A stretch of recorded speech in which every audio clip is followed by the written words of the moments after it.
Level 1. The Farm Boy. Frost coats the thatch above your head before dawn breaks. Cold water sloshes over your hands as you haul buckets from the well. You muck out the goat pen, breath fogging in the gray light. Your father presses a wooden practice sword into your palm, worn smooth by his own boyhood grip. You swing it at a fence post until your shoulders burn. A red sail crosses the fjord below. You freeze, gripping the hilt tighter, watching it vanish around the headland. Someone in the village laughs at your thin arms. You say nothing. You go back to your chores. At night, old warriors trade stories by the fire, their scars catching the light like old rivers on a map. You trace the shape of a real blade you're not allowed to touch. Your mother tells you to eat. A warrior needs strength before glory. You nod, but your eyes stay on the water long after the ship is gone. Somewhere out there, the world is bigger than this farm. Tonight, you sleep with the wooden sword under your furs. Level 2. The Trainee. A grizzled veteran agrees to teach you the axe. Your first swing misses the target and nearly takes off your own foot. He laughs, resets your stance with a shove, and tells you to try again. Mornings blur into falling, over and over, learning how to hit the ground without breaking a bone. Blisters split open on your palms and heal into hard calluses. In the shield wall drills, a wooden strike catches your ribs and drops you to the dirt. You're back up before he counts to 5. Bruises map your whole body by the end of the season. The village elder watches one drill, nods once, and says nothing more. That single nod means more than a week of praise. You're finally given a real blade. Dull, notched, but yours. You sleep with one hand on the hilt. Word travels that raiders were spotted near the coast. Your trainer's voice goes flat. The games are over. Soon, steel will be swung at you in earnest, not in practice. Level 3. First Blood. Horns cut through the dawn, urgent and ragged. Raiders beach their ship on your shore, axes already raised. Run, don't think. You grab your blade and sprint toward the chaos instead of away from it. An axe arcs toward your skull. Wood splinters as your shield takes the blow, the shock rattling straight down to your teeth.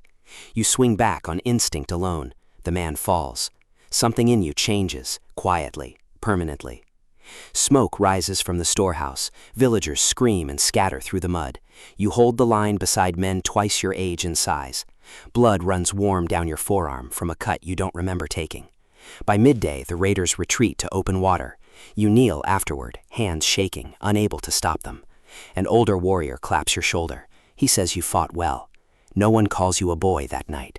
You've earned a new name among your people. The fjord no longer looks like an escape. It looks like a doorway. Level 4. The Crew.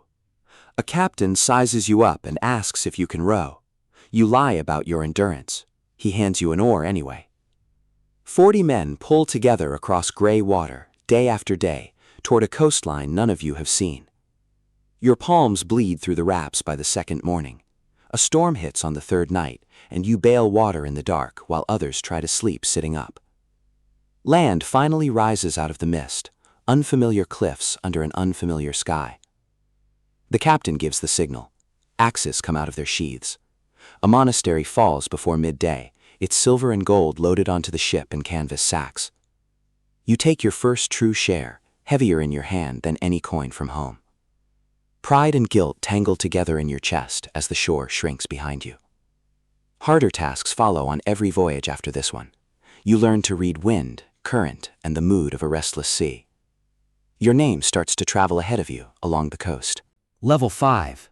The Proven Raider. Your reputation now arrives in villages before you do. You lead your own raiding party for the first time, 6 ships strong. Early season goes well. 2 undefended coastal towns, barely a fight in either. Then a chieftain you'd called an ally sends word of safe passage through his waters. It's a lie. His men are waiting in the narrows, and the ambush closes fast on both sides at once. Oars snap. A ship beside yours takes on water and starts to roll. Your closest friend since boyhood holds the rear line, so the rest of you can reach open sea, and he doesn't make it back. 2 ships go down in the crossing home, taken by ice and a black winter current. You count the empty seats at your own table that spring. You sit in the cold ash of a burnt hall long after the others have gone to bed, turning a scrap of his cloak over in your hands. You ask yourself, quietly, if any of the silver was worth the boys you promised their mothers you'd bring home. Level 6, the Shield Wall Commander. You don't stop after that winter, but you fight differently now. Every decision gets checked twice. Every man's position in the line gets chosen, not assumed. A full army gathers on a foreign field the following summer, shields locked into a wall 3 men deep. You're given command of an entire flank. Enemy cavalry charges, and the ground shakes under your boots before you can see their faces. You shout orders over the roar of hoods and screaming iron. The wall holds because every man beside you trusts the man beside him. A spear grazes your neck close enough to draw blood. You don't step back, neither does anyone in your line. Hours pass in a blur of sweat and mud and unbroken discipline, until the enemy finally breaks and scatters across the field. Your king rides up personally and clasps your bloodied forearm in front of the whole army. He offers you land and a seat near his own table. You think briefly of the empty chairs at yours. Level 7, the Jarl. 60 dragon-headed ships sit moored in your fjord, hulls black with pine tar. When your sails appear on a horizon, men pay in silver before a single boot touches the gravel.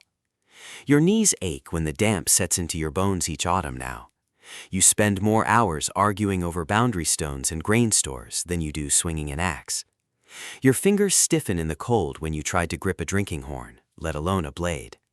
In your hall, you settle blood feuds between cousins who'd rather see each other dead. Your axe leans against the high seat, not as a threat anymore, but as a reminder of what talking prevents. A former enemy kneels and offers his sword in service. You accept it, and you bury the men you once fought against with the same respect you used to crave for yourself. Rune stones carved with your name start appearing in villages you've never visited. Younger warriors travel days just to fight under your banner. You are no longer chasing the legend, you're living somewhere inside it. Level 8, the Legend. Armies from distant kingdoms march to end your reign once and for all. You stand at the front of the wall, older now, scarred, hands steady out of habit more than confidence. Your own children hold the line in the ranks behind you. The shield wall locks with a sound like a ship cracking against rocks. The air turns thick with iron, wet wool, and fear sweat. You raise your axe, and thousands raise theirs behind you in answer. You don't fight for silver anymore. You fight for every person who ever believed you'd amount to something more than a farm boy. When the dust settles, your name stands above every other on that field. Seasons pass, then decades. The hall falls in on itself, and the sea slowly reclaims the ships one plank at a time. But on a cliff above the fjord, your runestone still stands against the wind, its carved lines packed with lichen and moss. Down in the water below, a boy in a small boat looks up at the marker on the cliff.